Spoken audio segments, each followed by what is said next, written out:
হহৰা বনাঞ্চল লুণ্ঠনকাৰী বন বিষয়াৰ বিৰুদ্ধে তদন্ত।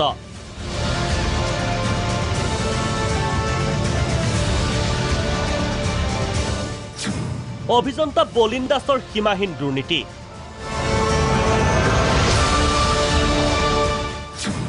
প্ৰধানমন্ত্ৰীলৈ লিখিত অভিযোগ RTI কৰ্মীৰ।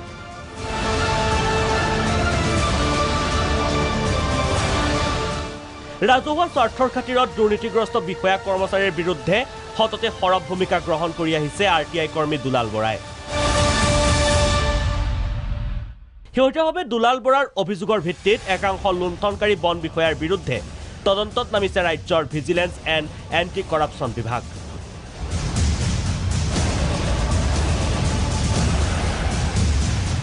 উল্লেখ্য যে কিছুদিন পূৰ্বে RTI কৰ্মীগৰাকী আনিছিল সোণাপুৰ ৰেঞ্জৰ অধীনস্থ হহৰা সংৰক্ষিত বনাঞ্চল ধ্বংসৰ গুৰুতৰ অভিযোগ।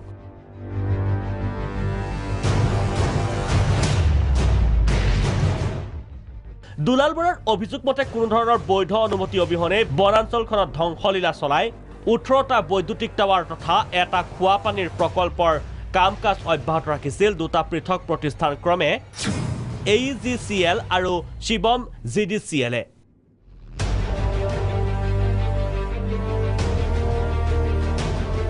RTI কৰ্মীগৰাকীৰ অভিযোগ দুইটা প্ৰতিষ্ঠানক এনে কৰাত বৃহৎ লেনদেনৰ বিনিময়ত অনৈতিকভাৱে পথ সুগম কৰি দিছিল পূব কামৰূপ বন সংমণ্ডলৰ বহুকেইজন ৰেঞ্জাৰ তথা DFO।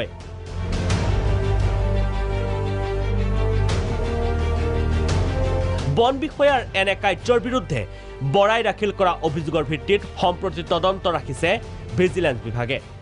হহৰা ফৰেষ্ট ৰিজাৰ্ভৰ মাটি কেনেকৈ মানে PHC আৰু AEGCLক দিয়া হৈছিল এই সম্পৰ্কত মই কেইজনমান ৰেঞ্জাৰৰ নাম উল্লেখ কৰি অসম চৰকাৰৰ ভিজিলেন্স এণ্ড এণ্টি কৰাপশ্যনৰ এখন পত্ৰ প্ৰেৰণ কৰিছিলোঁ। কিন্তু ভিজিলেন্স এণ্ড এণ্টি কৰাপশ্যনৰ তৰফৰ পৰা মোক অলৰেডি তেওঁলোকে মানে সাক্ষ্য গ্ৰহণ কৰাৰ কাৰণে মাতিছিল আৰু মই এইটো অলৰেডি সাক্ষ্য গ্ৰহণ দিছোঁ।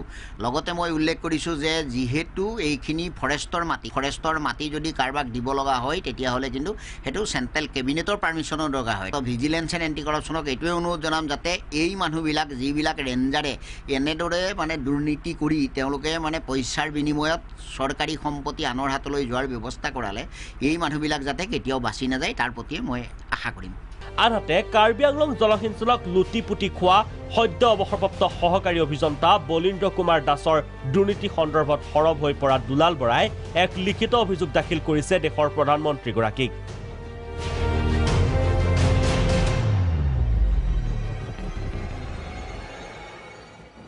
অভিযোগ অনুসৰি অভিযন্তা বলিন দাস জলসিঞ্চন আঁচনিৰ ধন লুণ্ঠনেৰে গৰাকী হ'বলৈ সক্ষম হৈছে পৰ্বতসম সম্পত্তিৰ।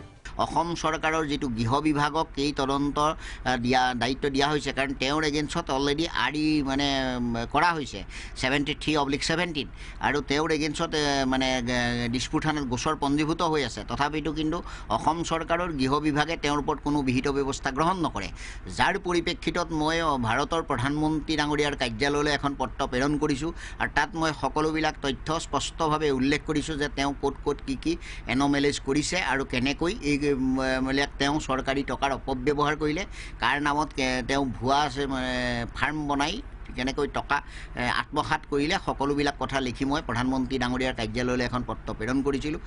প্ৰধানমন্ত্ৰী ডাঙৰীয়াৰ কাৰ্যালয়ৰ পৰা যাতে ইয়াৰ এটা বিহিত ব্যৱস্থা গ্ৰহণ কৰাৰ কাৰণে নিৰ্দেশ প্ৰেৰণ কৰে তাৰ প্ৰতি বৰ আশাবাদী হৈ আছোঁ।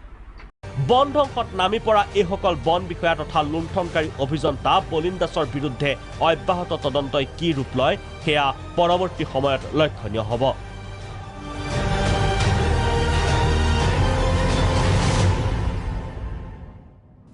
Bureau' report, vision Prag.